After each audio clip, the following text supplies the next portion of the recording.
Hi, I'm Madame Pamita, and I love teaching about magic. If you have a question about spells, the law of attraction, spirituality, witchcraft, Slavic folk magic, spirits, divination, you can join me on Sundays at the Live Magic Q&A where we record an episode of my podcast, Magic and the Law of Attraction, and then I answer your questions on anything mystical or magical live over Zoom. Just go to spellsquad.com to get the link to join me in the clubhouse. And don't forget to subscribe to this YouTube channel and click the bell icon so you get a gentle, magical reminder and you'll be the first witch to see whenever anything new goes up. Here's a great tidbit from one of our past Q&As answering a really important spiritual question.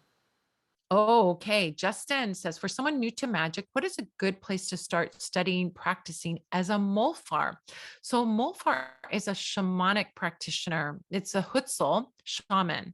So, Molfars and Molfarkas are shamans in the Hutsul area, the Hutsul ethnic culture, which is the high up in the Carpathian Mountains culture, right? So, the reason we have if we're looking at Slavic magic, you have to understand there's also history at play. We had 80 plus years of Soviet Union, overtaking Ukraine and squashing anything that had any religious connotation.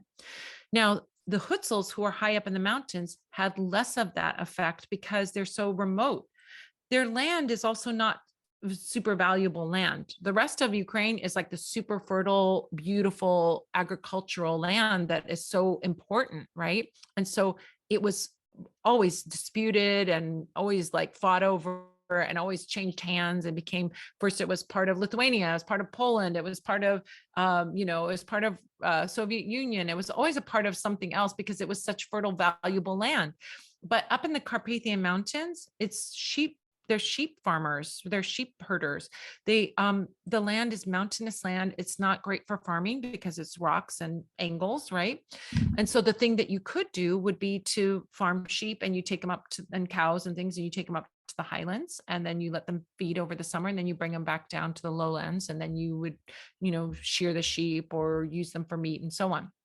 So Hutsul culture maintained a tradition that other Ukrainian groups were not able to do because of this oppressive overtaking that was happening. We see this happening.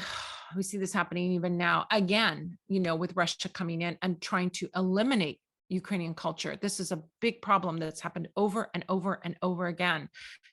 It's terrible.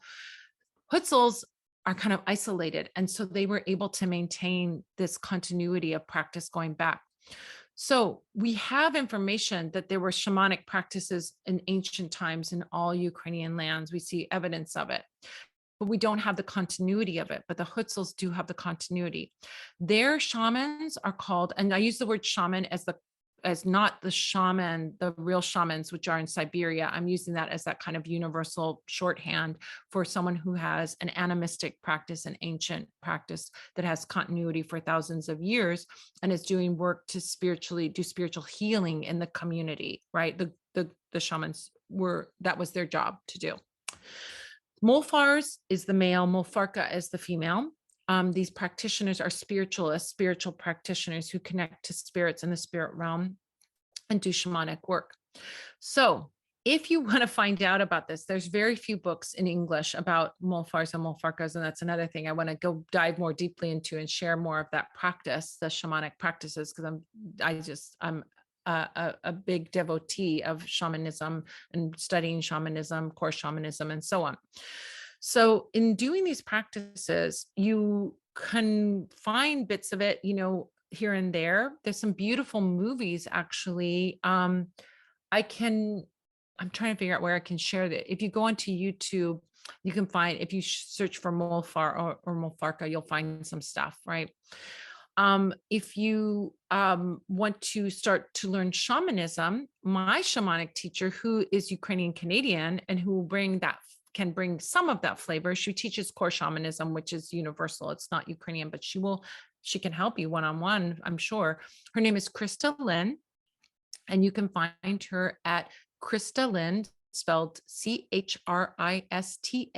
ChristALYNN If you go to crystalline.ca, you will go to her site and you can find out about the services and the classes that she offers. She offers core shamanic classes. So core shamanism is going to be more universal. It's not going to be particularly Slavic, but she knows about the Slavic practices and could teach you or train you, in the general, but also train you in the more specific ones as well.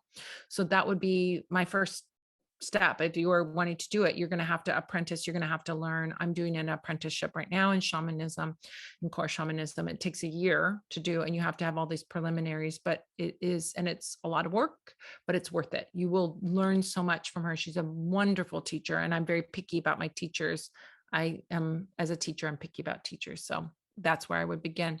So go to crystalline.ca. And if someone could type that in the chat, CHRISTALYNN.ca, you can find her there.